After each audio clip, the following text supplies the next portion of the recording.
heart of a sleepy town nestled between mountains, a peculiar event unfolded.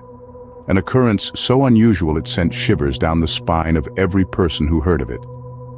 It was the day when the townsfolk discovered the existence of the evil eyes.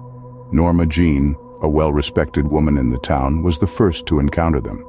She was known for her love of solitude, her quaint little house in the woods, and her beautiful garden. But one day, as she was tending to her roses, she saw something chilling. A pair of eyes glowing ominously in the thick of the woods, staring back at her. Those were no ordinary eyes. They held an eerie glow, a malicious intent that sent a cold shiver down Norma's spine. The news spread like wildfire, and soon the whole town was on edge. The once peaceful town was now under the constant fear of these evil eyes. The townsfolk started avoiding the woods, and the once lively marketplace was now deserted after sundown. Then came the second encounter.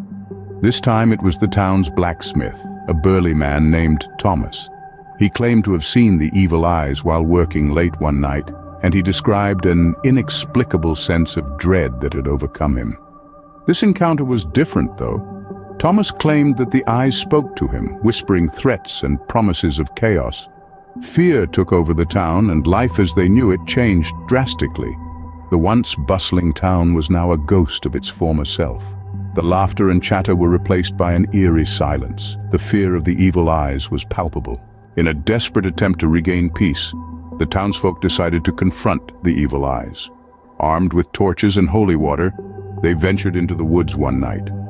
What they found, or rather didn't find, was more terrifying than the eyes themselves. There was nothing, no creature, no source for those ominous eyes. The horror was not over, though. On returning from the woods, the townsfolk found their town in ruins. The once beautiful town was now a scene of devastation. Homes were destroyed, and the marketplace was in shambles. The evil eyes had kept their promise of chaos. In the end, the town was abandoned. The fear was too much for the townsfolk to bear. The once lively town was now nothing more than a ghost town. The evil eyes had won. In summary, this is a tale of a town gripped by fear. A story of how a pair of evil eyes brought chaos and destruction to a peaceful town. A story that reminds us that sometimes the most terrifying horrors are those we can't see or understand.